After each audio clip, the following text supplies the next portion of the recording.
Hello everyone, Aimer back, and so is my voice, fortunately, for another Mission Impossible Big List video.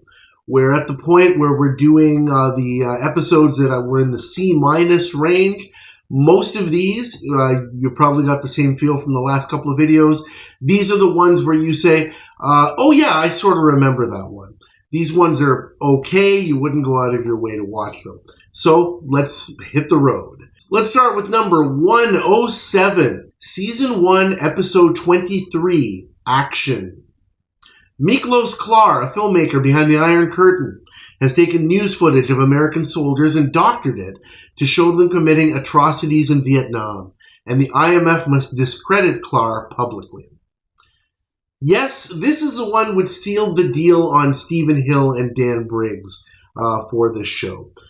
I find this one to be a somewhat predictable yawner because the target Klar just doesn't really inspire any dislike at all. I can't make myself interested to see him get taken down, so I'm not really so engaged in this one. I'm not sure why that is, but that's just how I feel. I think that part of it is because it's difficult to see a movie producer as a bad guy, unless they do really bad things, like in the episode Movie in Season 7. Those were bad guys. This guy is just a guy making a movie. And it's just not interesting to me. It's better than previous episodes because, and you'll see a theme here, Martin Landau carries this episode, mostly because of the issues with Stephen Hill. And there is a bit of suspense at the end where it seems like things kind of go awry, but doesn't make up for a whole heck of a lot. Number 106, Season 1, Episode 22, The Confession. A U.S. senator has been killed, and a foreign delegate is blamed. The IMF must uncover the real story behind what's going on. This is a good story in and of itself, and its message about the dangers of populism still resonates today. Pat Hingle as Macmillan, the main antagonist, he's good in his role, but the character of R.J. Macmillan gets a bit annoying as things move forward. You know, the self-righteousness and the arrogance, that can be bothersome in many parts of this episode. The episode overall doesn't have a lot of rewatch value, I feel, and there's not a lot of difficulty for the IMF here. At least the ending is not overly predictable, but there is some things that are foreshadowed from the beginning. It's better because, again, Landau carries the episode. Happened a lot late in Season 1. And David Shiner, in his first role on the show, as the very, very meek and bullied Solowiczek, is good. I really like his performance in this episode. He never fails to deliver. Number 105, Season 1, Episode 26, A Cube of Sugar. An agent who cleverly hid an enemy microcircuit with critical information has been caught and is being tortured with drugs to reveal its whereabouts, and the IMF must get the agent and microcircuit to safety. This one is a slow mover, which is really a shame because this one has potential, and a lot of the action plods as kind of window dressing for the mission. The teamwork is kind of unbalanced, and the ending seems to come a bit too easily. Francis Lederer as the antagonist Brobin is okay, but he's fairly unmemorable. I would have trouble picking him out of a lineup, frankly. All the team members do contribute to the mission, but for some reason it just doesn't have the Power of 5 feel. This one is better because it does really constitute an almost impossible mission compared to many others. There is a high degree of difficulty here. Rollin, again, is really the star here, as he does most of the critical work, including a very neat padded cell escape. Barney and Willie have a good sequence also in the crematorium of the building that they're working in. Number 104, 1, Episode 16, The Reluctant Dragon. The mission is to get Helmut Charlatov, a brilliant scientist, out of his country behind the Iron Curtain before his country realizes a breakthrough he's made in missile guidance technology. This one suffers from the character of Charlottov being so dull and unrelatable, borderline unlikable, that overall he's just a downer in the episode. Joseph Campanella, the actor, plays the character very, very admirably, but he's a very, very difficult character to like. It's just Rollin and Barney in this episode, so a big part of the teamwork aspect is really missing. But frankly, the plot is so thin that you might not notice. Again, Rollin basically does most of the work himself. Barney does very, very little. It's better because, as I just mentioned, Landau carries this episode pretty much the whole way through. He's in pretty much every single scene and never fails to deliver. Also, John Colicos as the antagonist, Tal Jankowski, is really, really good. He also never fails to deliver on this show. And there's a great scene at the end where Jankowski takes a bullet and, Rollin has kind of a very, very human scene with him, kind of comforting him. I love that scene. Number 103, Season 2, Episode 2, Trek. The IMF must recover treasure stolen by a man named Jack Cole, who is being tortured for its location by a corrupt colonel. This one suffers by having two antagonists who are trying to outdo one another in terms of their villainy. And that makes it tougher for the audience because, generally speaking, the audience is used to, and it's a lot easier to root against one guy or one entity. This is a very deliberate and slow plot, especially for the first half of the episode, and the teamwork is very, very unbalanced.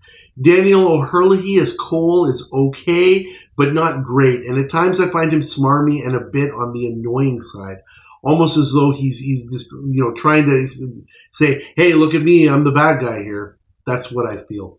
This one is better than previous episodes because it is a good outing for Peter Graves. It was the first episode that he actually filmed, and he needed a proper showcase to establish himself as the new IMF team leader. Also, Mark Leonard as Cardoza is pretty good in this one. It would have been better if he had kind of been the main villain, I feel. Number 102, Season 6, Episode 5, Shape Up.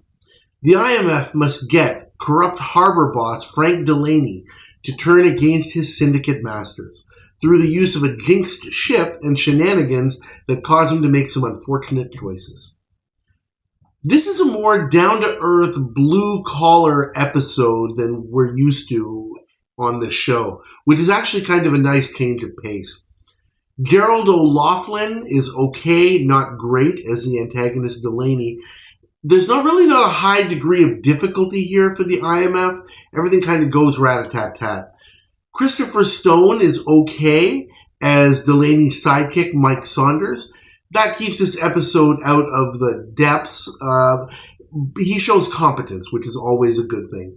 The other guest stars are the usual okay type of menacing hoods. I compared this one directly with Trek and asked myself which one I prefer. And I say that this one is better than that one and others before it because it is a very cogent, logical, and easy to follow plot.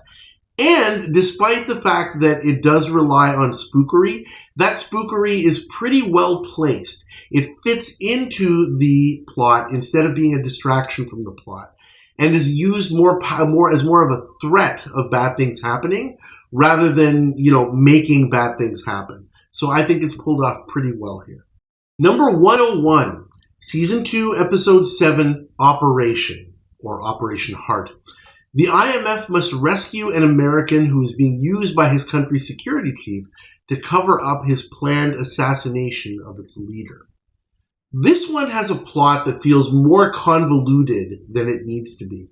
But that's because the villain, Gomolk, seems to change his motivations about things very, very frequently. And that can make the plot a bit difficult to follow at times. I'll admit the last time I watched it, I felt a little bit lost saying, I'm not really sure what's going on there. Took me a minute or two. It's an interesting example of a villain who works himself into a shoot, as they say. He gets in over his head and he tries to execute a plan that he thinks he can control, but it ends up controlling him. Pernell Roberts is in this one as well, and he's okay, but he's not really the focus of this episode. It's more about the character of Gomulk. This one is better than the previous episodes because Michael Strong gets to shine here as Gomulk. Oftentimes, he's in an episode and he's great, but he's often not the main guy. He's usually a second in command, or there's somebody else kind of alongside him. Really great here. We also have some funny moments with Rollin as a cantankerous old man in the hospital, and there are some scenes in an operating room which have some decent suspense as part of this episode. Number 100, Season 2, Episode 16, The Spy. The IMF must recover a pair of overlays detailing NATO defense plans, one of which has already been stolen by enemy spy Felicia Vabar, the other of which is in a high-security facility. This is another episode where it's got some decent individual parts, but they don't really add up to a kind of a better whole episode overall, for whatever reason. Joseph Campanella is in this one. He doesn't do a whole lot to make this one lively. Not his fault, but again, he's playing a lame character. The cat and mouse game that Felicia plays with Rollin about the overlay, it gets very tedious in a hurry. And even Jim being captured as part of the plan doesn't generate a whole lot of suspense because we're already told in the mission briefing that he's not really at risk. This one is better than previous episodes because Kate Woodville is great. Without her, this would be just terrible. And there is some neat visual stuff in the episode related to the overlay itself. Those sequences were pretty nice. Number 99, Season 3, Episode 9, The Play. UCR Minister Kuro is trying to discredit his country's premier, who wants peace with the U.S., and the IMF must put an end to his plan.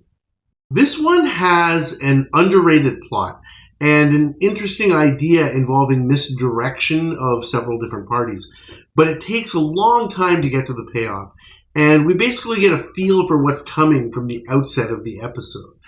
There is a real quality guest cast here, but other than Barney's fancy audio envelope gadget, there's no new ground uncovered in this one. It's better because of what I mentioned. It's got that neat gadget there, really good idea, well executed, and the guest cast is really great, especially John Colicos as Kuro, and Michael Tolan is also really good in this one as Vitol Enzor.